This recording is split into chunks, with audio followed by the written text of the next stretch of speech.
వీళ్ళ ఎగ్జామిన్ అదే అక్రమాలు కొట్టడం ఒక యాంగిల్, కిందన కూడా ఫ్రీగా పోవడం రెండో యాంగిల్.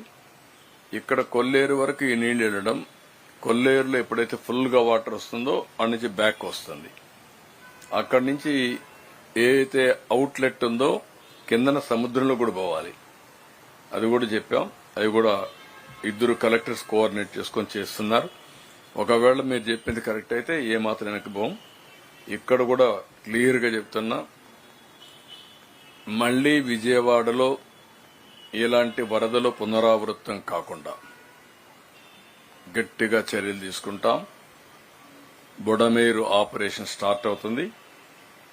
దాన్ని ఏ విధంగా చేయాలనో చేసి భవిష్యత్తులో ఏమాత్రం ఇబ్బంది లేకుండా చేస్తాం. క్వశ్చనే లేదు.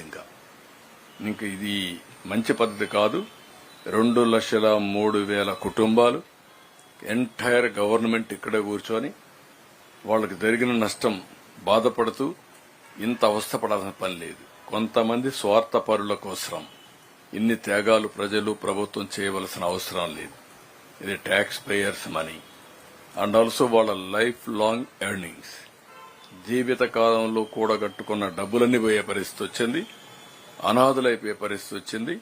కొంతమంది స్వార్థపరుల కోసం, కొంతమంది ల్యాండ్ గ్రాబర్స్ కోసం, కొంతమంది పాలిటీషియన్స్ కోసం. I can say very clearly, కొంతమంది పొలిటికల్ సపోర్ట్ తో విచ్చలవిడిగా చేసే పరిస్థితికి వచ్చారు. దీన్ని ఎట్టే పరిస్థితిలో ఉపేక్షించాం. చాలా ఫర్మ్ గా ఉంటాం.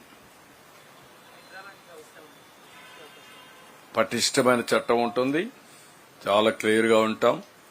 అన్నింటికంటే ప్రజల safety is very very important. ప్రజల సేఫ్టీ ముందర ఏది ముఖ్యం కాదు ఈ ప్రభుత్వానికి.